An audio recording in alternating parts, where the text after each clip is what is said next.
오늘 각종 사건, 사고 소식을 정리해보는 포인트 뉴스입니다. 첫 번째 소식입니다. 오늘 오전 대구 수성구 한 고층 아파트에서 불이 났습니다. 삽시간에 타오른 불길과 새카만 연기가 아파트를 뒤덮었는데 젖은 수건으로 문틈을 막는 등 침착한 주민 대처와 신속한 구조로 인명피해를 막을 수 있었습니다. 정지은 기자입니다. 창밖으로 시뻘건 불길이 타오르고 뿜어져 나온 새카만 연기가 아파트 외벽을 뒤덮었습니다. 현장에 도착한 소방 굴절차가 쉴 새 없이 물을 뿜습니다.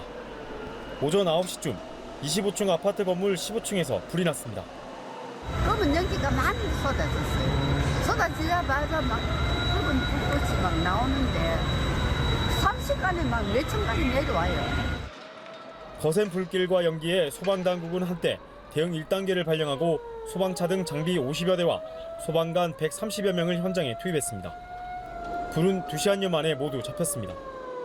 현장에 확인해본 바 뒷베란다에 거기에 보통 부탄가스 조그만하게 일회용 부탄가스 그걸 올려놓고 음식물 조리를 하고 잠시 쉬는데 잠이 들었다고 합니다.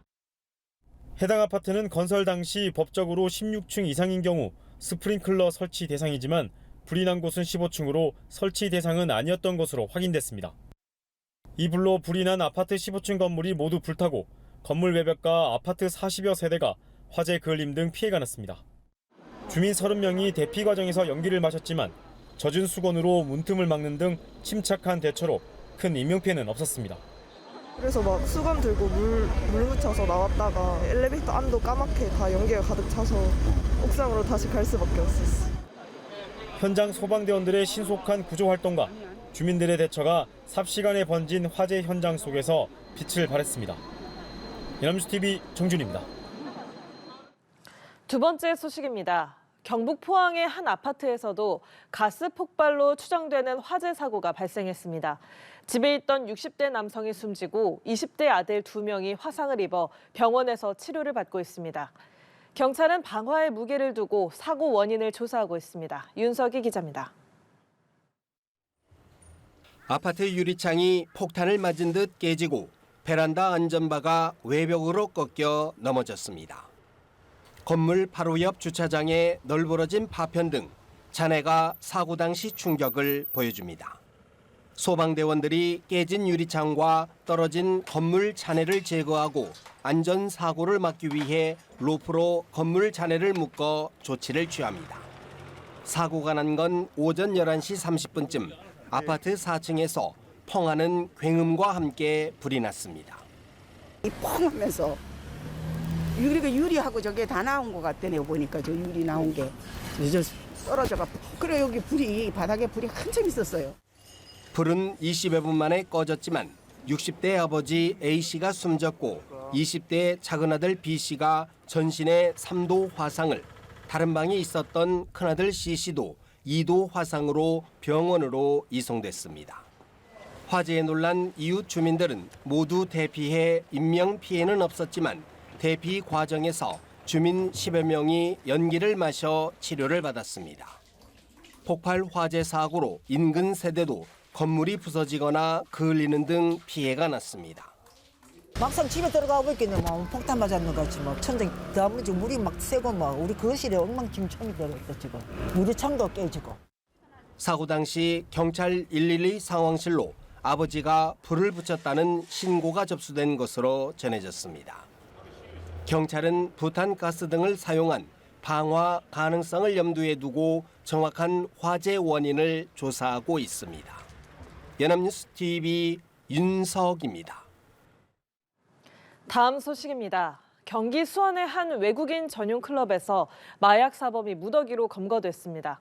클럽에서 마약이 유통되고 있다는 첩보를 접수하고 경찰이 현장을 급습했는데 마약을 탄 음료를 한 잔에 10만 원을 받고 판매한 것으로 알려졌습니다. 서승택 기자입니다. 200여 명의 경찰이 클럽 내부에 진입해 무대를 둘러쌉니다. 이내 사람들이 밖으로 빠져나가지 못하게 통제합니다. 이곳은 경기 수원시에 위치한 베트남인 전용 클럽입니다. 해당 클럽에서 마약이 유통되고 있다는 내용의 첩보를 입수한 경찰이 현장을 급습한 겁니다. 마약 거래가 이뤄진 클럽입니다. 이들은 주 출입구 위에 또 다른 비상 통로를 만들어 단속에 대비했습니다. 합동 단속팀은 건물 평면도를 미리 확보해 비상 통로 3곳을 파악한 뒤 도주로를 차단했습니다. 이후 현장에 있던 손님 85명과 직원 11명 등 96명의 인적 사항을 확인하고 간이 시약 검사를 통해 마약 투약자 12명을 긴급 체포했습니다. 검거된 이들은 클럽에서 필로폰이 함유된 탄산 음료를 판매했다고 진술한 것으로 알려졌습니다. 클럽 내에서 그 종업원들한테 요청을 하면 마약이 투약된 그 탄산음료를 구매하는 형태로 구매를 했다라는 일부 진술들을 확보를 했고요. 해당 그 탄산음료는 그 개당 10만 원 정도 거래하는 걸로 지금 현재까지 파악하고 있습니다. 다만 현장에서는 손님 중 누군가가 소지했던 것으로 추정되는 케타민 0.7g 이외에 별다른 마약류가 발견되지는 않았습니다. 경찰은 클럽 업주와 마약 투약자를 대상으로 클럽 내 유통책을 확인하는 한편 이날 함께 검거된 단순 불법 체류자에 대해서는 관련 절차를 밟아 강제 출국시키기로 했습니다. 연합뉴스TV 서승택입니다.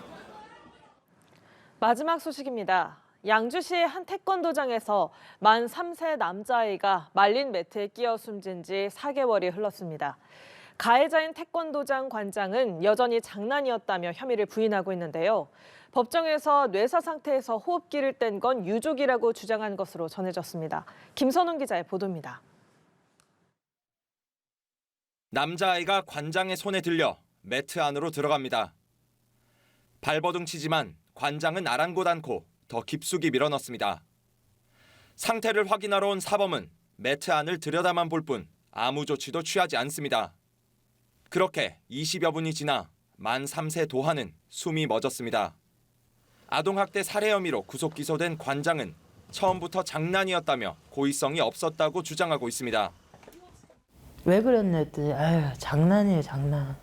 그게 첫마디였어요? 네. CCTV에 뭐가 있길래 그걸 다 지우냐고. 에휴 별거 없어요 별거 없어. 이래요. 3번의 재판에서도 가해자 측 주장은 동일했습니다. 당시 도하 옆에 있던 사범에게 아이를 꺼내라고 손짓했다며 학대 행위와 사망 사이에 인과관계가 없다고 반복했습니다. 뇌사 상태에서 호흡기를 뗀 행위는 유족이 한 것이라며 책임을 떠넘기려는 모습도 보였습니다. 10년간 뇌사 상태에 있었던 사람도 깨어날 수 있는데 그 며칠 뇌사였다고 호흡기를 뗀 행위에 대해서 자신들은 병원 기록들을 확인해야 되겠다라는 취지의 주장은 명확하게 법정에서 발언을 하신 내용입니다. 도하가 떠난 지 4개월, 여전히 책임을 인정하지 않는 모습에 유족들의 가슴은 무너져 내립니다. 어떨 때는 몇 월 며칠인지 까먹어요. 그냥 애 사진 앞에다 놓고 왜 먼저 갔냐. 엄마 두고. 나는 이제 잃을 게 없는 사람이 된 거예요. 경찰은 유족이 아동학대와 방조 등의 혐의로 고소한 태권도장 사범 3명에 대해서도 조만간 조사할 예정입니다. 연합뉴스TV 김선웅입니다.